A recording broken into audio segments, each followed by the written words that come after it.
Hey, it's Kelly Alexander, joined by the Juno Award-winning Kiesza on the Kelly Alexander Show. Thank you so much for spending time with us. Merci beaucoup. So I have to start. I love the French. Did you actually take French? Because I know you're from Calgary. Yeah, I mean, you have to take French. French, I think, everywhere in Canada. The problem is like on the west side of Canada, nobody actually speaks French in conversation, so you like learn it.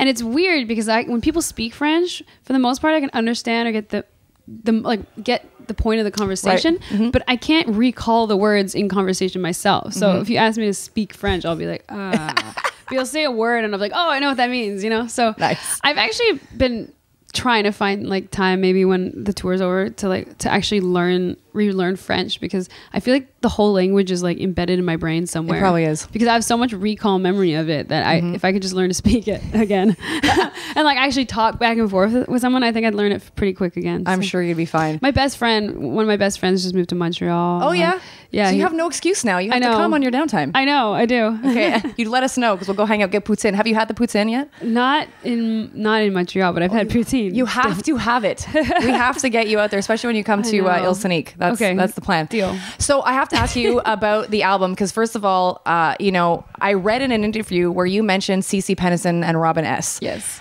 I love those girls. I've been fortunate to interview Cece several times. Really? And yeah, she's my girl. No I have her number in my cell phone. Oh, which tell I her love. Kiesza says hi. I will tell her. I actually wanted to have you guys speak because I feel like you should do a song with her. Would you ever want to do that? Hell yeah. I would never turn down that opportunity. Nice. I think she's great. I think it'd be so fun. How much has that 90s sound? Because everyone, that I sort of talked to about you, they're like, oh, it's like, Kiesza's kind of like the 2014, 2015 version of what the 90s are, bringing it to the next level. Are you okay with that description? Yeah. I always sort of refer to what I do as a throwback to the future. Nice. That's true. Not because I'm a Back to the Future fan, which I am, but it's kind of like I like to take, in this case, I was really getting into that 90s Chicago house, R&B, sort of the early 90s as a whole, kind of, even the ballads I really love. And so I was taking sort of that old school sound, but bringing it to a more modern place. And I can't take full credit for that because my producer, Rami Afuni, was responsible for the music behind the songwriting. Okay. And but that was the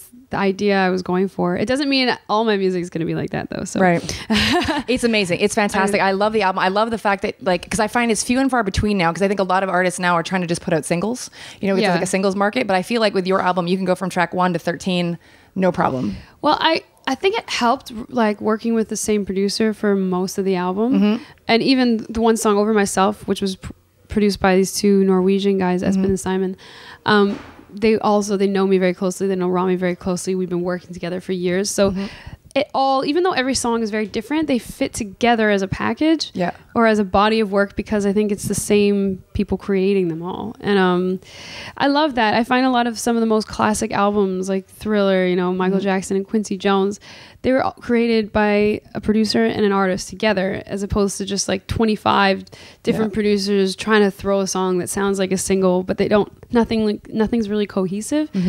I'm totally a fan of making a body of work that belongs together, because I feel like you hear songs differently when they're sort of placed in a certain order.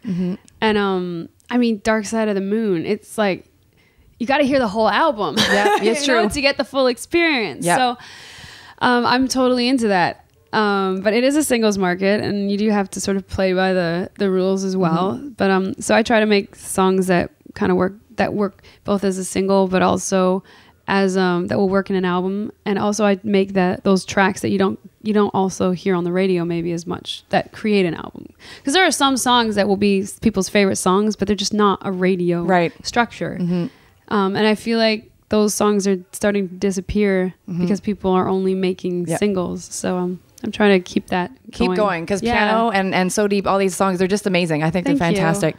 So I wanted to ask you as well, speaking of the 90s and where we are today, would it mean more for you to collaborate with like a Cece Peniston, Robin S., Crystal Waters, or would you want to work with the people of today like Rihanna, Beyonce? Like, where would your head be at if you could collaborate with anyone? I mean, they'd both be different experiences, and both experiences that I would love to do. I would love to work with Rihanna, and I would love to work with Cece Peniston. I think there'd be a lot more, sort of history embedded in working with someone like Cece Peniston, because I grew up listening to her music. But working with someone like sort of fresh, Rihanna has as young as she is, has been around for a while. It's true. But I mean, that's also just as exciting. I think she's just continues to break through every, every year boundary, with something new. And, I just really try to keep an open mind as a musician, and I try not to judge anyone, because I think all music serves a purpose in every genre, and I like to jump around a lot. So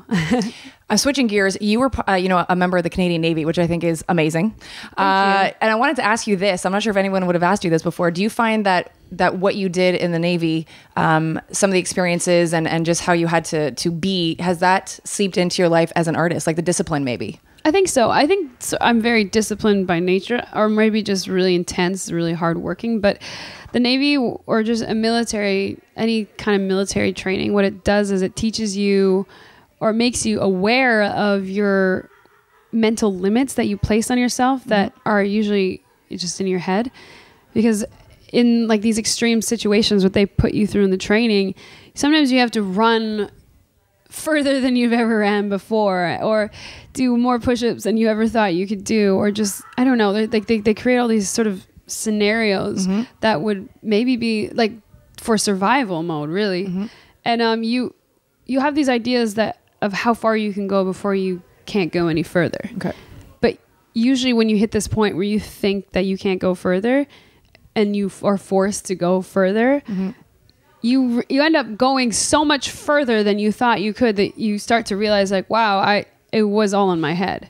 And like, it's amazing what your body is capable under certain situations where it needs to keep going. Your body is the most resilient thing ever. So I became more aware of the limits that I was placing on myself. And when I was hit with sort of bumps in the road or obstacles where I felt like I was stuck, I think that mentality taught me to just find another way, or to just take another step forward, even when I thought I couldn't. And I think that got me probably a lot further. So winning those 3 Juno Awards, first of all, I think, some people would say, oh, it was a quick rise to fame for Kiesza. But like, obviously you've done this for years. It's taken you a while to get where you are. When you won those 3 Junos, what did it feel like? And which one means more to you? I know they're all your babies, but one maybe probably stands out.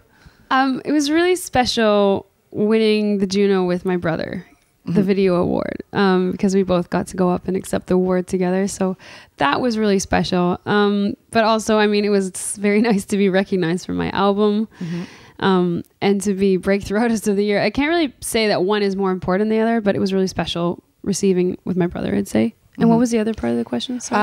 I think that you answered it. That's good enough. And I wanted to ask you as well, being a Canadian artist, I know you sort of hang your hat in different places, you travel all the time.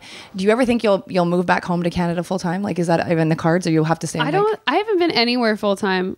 I'm still officially a resident of very good. Canada. We like that. Like, officially Calgary right now. I was thinking of relocating somewhere on the East Coast. Because I do like probably Toronto realistically, because my brothers are there. Yeah. But I also spend so much time. I mean, the music industry in LA and New York is just so big. A lot of the writers and producers are there. So I do work out of New York and LA kind of evenly, but also the UK. Yeah. I'm always touring Europe and now North America. So with festivals, and I just got off a 4-month tour, including Australia. That's amazing. I honestly haven't been in the same place for more than 5 days in the past year and a half. Wow. Or maybe a week max. So I'm not really rooted anywhere. Okay. But we're happy to have you in Montreal, so you let us know. Yeah, I mean, we'll get you apartment in the Plateau. I'm still looking around, like probably East Coast for sure. Awesome. But I do love Montreal. I think it's an amazing city.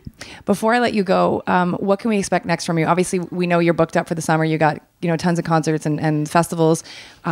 Is there a new album coming? Yes. Yes. Okay. Yes, I've actually created, I mean, there's a lot of festivals, but I've also created a lot of space to start writing the next album. Okay. So there's definitely more music in the works. Nice. It's impossible nearly on the tour that I'm on right now to be writing, but somehow I have managed to write a few songs that I think will actually work, or at least start off the next album. So I can't say when, like you can't really put a date on creativity. It just... the inspiration comes or it doesn't. But yeah, I'll be working throughout the summer. Definitely. Awesome. Well, thank you for spending time with us. Kiesza, Kelly Alexander, thanks for joining us on the Kelly Alexander Show.